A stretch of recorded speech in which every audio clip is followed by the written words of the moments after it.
Peace and blessings. What's up, amazing fans, sports fans, NFL fans, everyone out there? Thanks for tuning in today. This is your boy, Coach Ed, and this is Coach Ed's Amazing World of Sports. Today, we're going to be doing the championship chase, talking about the race in the NFL for the Super Bowl. But before I do that, if you're new to the channel, make sure you subscribe and hit the notification button so this way you know when I post new content. And everyone, like and share on all your social media platforms. You're helping my channel grow, and I can't thank you enough. Thanks. All right, so now that the regular season is over with, we now have the playoffs upon us. The teams that made it are the two leaders in both the AFC and the NFC, the Philadelphia Eagles and the Kansas City Chiefs. You also have the San Francisco 49ers, the Seattle Seahawks, the Minnesota Vikings, the New York Football Giants, the Tampa Bay Buccaneers, the Dallas Cowboys, the Jacksonville Jaguars, the Los Angeles Chargers, the Buffalo Bills, the Miami Dolphins, and the Cincinnati Bengals and the Baltimore Ravens. I'm going to be talking about the wild card rounds. Two teams have a bye this week, which is Kansas City and Philadelphia. So they're going to be able to sit back at home, eat their popcorn, drink their beer, eat their pizza and buffalo wings and all that good stuff, and just sit back and watch the great games that are going to be played this weekend. Now, there are some that are going to be very intriguing, and some that are going to leave you wondering why they're on the table. But hey, once you make it to the playoffs, anything can happen. We've seen it so many times before. Now, the first game I'm going to talk about starts Saturday, tomorrow, January 14th, kicks off at 4:30 p.m. You have the Seattle Seahawks traveling to the San Francisco 49ers. Now, they are division rivals, so they know each other very well. The 49ers are the number two seed, and they're also the NFC West champions. The Seahawks are the wild card out of the NFC West. Now, San Francisco is 13-4, and Seattle is 9-8. Now they know each other very well. Seattle has no one really expected them to make the playoffs this year. Once they traded away Russell Wilson and you had Geno Smith. Geno Smith has had a journeyman career, but this year his game he has elevated it and he has helped lead that team to the playoffs, along with a cast of other characters, but really led by him. Now, San Francisco, even though they're led by a rookie quarterback, Mr. Irrelevant and Brock Purdy, they have a cast of characters all over the offense, and they have one of the top, if not the top defense in the NFL. Now, my take on this is I don't expect it to be that close. I really do, even though they know each other. San Francisco is that much more talented than Seattle.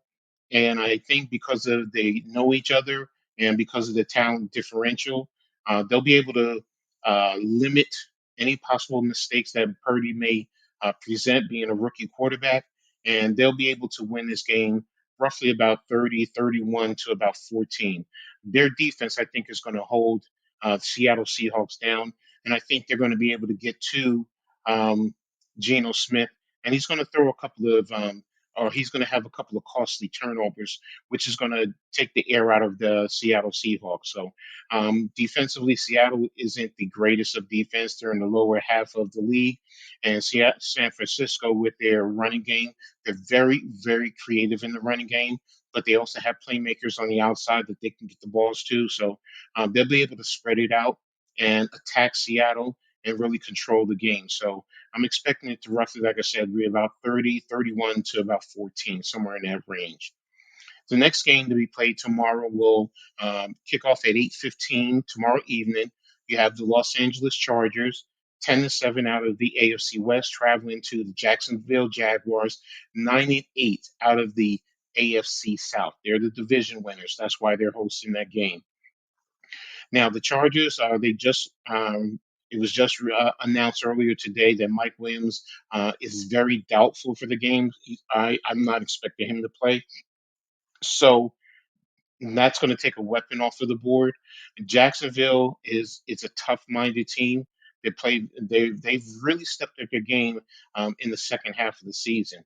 In the beginning of the season, you really weren't expecting them. They're another team, especially after last year firing um, Urban Meyer, their head coach, and you have Doug Peterson taking over. But he's done wonders with that team, and they've really bought in, and they're playing with a lot of confidence. So I really expect Jacksonville to really dictate the pace. They're going to be able to run the ball as well as pass the ball. Now the Chargers, they will contend with them, so it's not going to be an easy cakewalk. It wouldn't surprise me if the Chargers did end up winning, but I am picking Jacksonville to win this game. It's going to be a close one. I figure it's going to be about 24-21, somewhere in that range.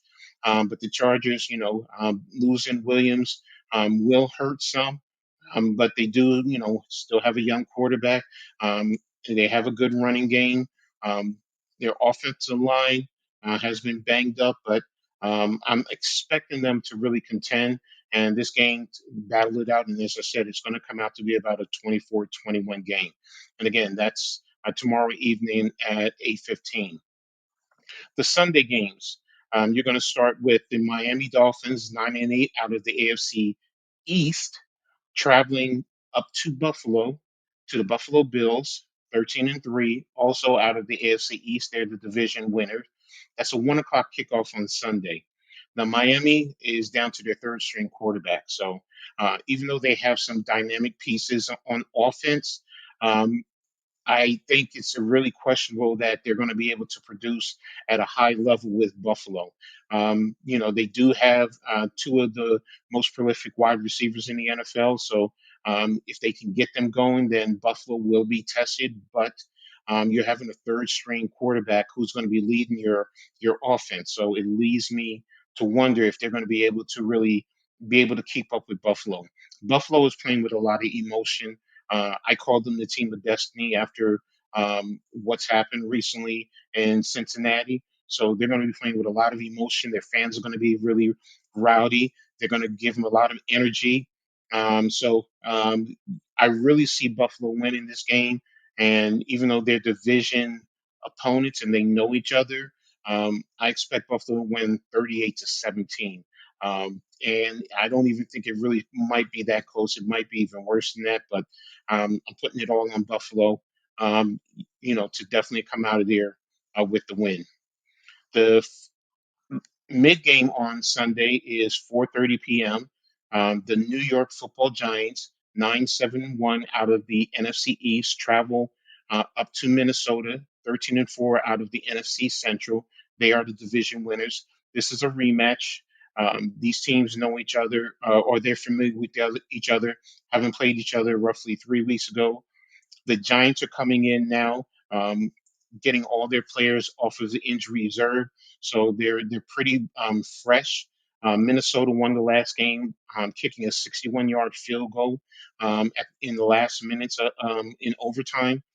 So they do have a prolific offense, the top receiver in the NFL. They have a very good running game, so they can really attack the Giants' good tight end. They know how to, or they will be able to attack the Giants' defense. The question, though, is going to be the quarterback, Cousins. If you can get to him, if you can get physical with him and get good clean hits on him, he does put the ball in harm's way. He averages one turnover a game, so that is one of the things the Giants have to do and capitalize. If he throws a possible interception, if they get their hands on it, they have to be able to secure that turnover. They can't let it pop out and fall down onto the ground because you're giving them another opportunity to capitalize. The Giants also. Defensively, like I said, they're getting all their key players back on the defense. McKinney, Adoree Jackson are all coming back. So they're going to be there to help out. The concern I have with Adoree Jackson is, he's coming back into a playoff atmosphere. He hasn't had the opportunity to just get a little acclimated to his timing, because coming back, at least during the regular season, you can work your way up, but it's playoff time, so it's one and done. So he's a professional. He's been there before, so he knows what to do. But that's my only concern with him. The rest of the defense, I think, they will be fundamentally sound if they can just set the edges in the run game.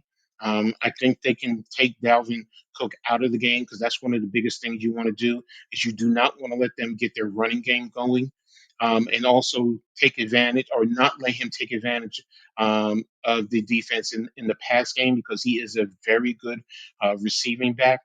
The defense has to get pressure on, like I said, on Cousins. And I think they can do that with their edge rushers and Ojolari and Kayvon Thibodeau, but they can also push the pocket. And Wake Martindale is known for exotic blitzes, and that's his forte. So the Giants defense is going to have to live and die with that. You just defensively on the back end, if you're with your offensive guy, you have to stay with him and you have to make a play on the ball, and you can't let them get into the end zone. So offensively, Saquon Barkley is going to be key, but so is Daniel Jones. Now, the last time they were able to move the ball, especially with a lot of RPOs, now I do expect Minnesota to adjust to that. So Kafka and Dable have to come up with another wrinkle within the scheme to take advantage of any adjustments that Minnesota does on the defensive side of the ball. Um, with this game, I am predicting the Giants to win, and it's going to be a 3-point win. The last time they lost by three, this time I'm expecting them to win by three. But it could go either way. These teams are evenly matched, so um, that's what I'm predicting out of this game. Um, the Sunday night game, 8:15 kickoff, will be the Baltimore Ravens out of the AFC North, 10-7, traveling to their division opponent, the Cincinnati Bengals, 12-4 out of the AFC North. They're the division winners. Um, this game is not going to be close. The concern is Lamar Jackson is not playing, and what he does and how he helps that offense. Um, he really helps it be that much more explosive. But without him, they're just marginally average, if that, maybe slightly below average. Cincinnati is playing with a lot of ferociousness. They're angry. Yes, what happened against Buffalo, where Hamlin was taken off the field and rushed to the hospital, um, it did impact everyone. But in the same token, they lost the opportunity to possibly um, go up to the number two position and also secure um, an extra home field advantage. Because if they had won that, they possibly could have been the number one seed, since beat both.